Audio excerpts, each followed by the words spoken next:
Are we ready?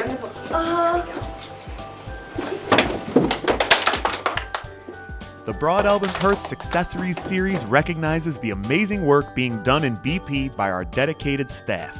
Our Successories honoree for this quarter is elementary level physical therapist Jessica Sargalis. Superintendent Tomlinson shadowed Mrs. Sargalis so he could experience firsthand the great work she is doing in support of our students. What you've seen this morning is Mrs. Sargalis has implemented what we believe is a unique program here in Broadalbin-Perth.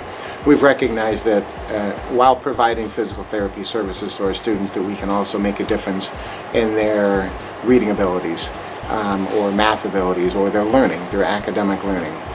So I'm a physical therapist for the district, and my job is basically to help children that haven't met their developmental milestones, help them reach those. So like when you're a baby, you have to walk by a certain age or crawl by a certain age or talk by a certain age. When you get to school, it's not as specific that by 8 months you have to do this or by 10 months you have to do this, but we're finding that you need all of those skills in order to really participate in school the way we require kids to participate in school now. It's different from when we were kids. You have to be able to coordinate your hands and your legs to do lots of activities because we're not just sitting all day. But when we are sitting, we're sitting for longer, and we're asking kids to do a lot more at an earlier age. So sometimes their bodies aren't ready.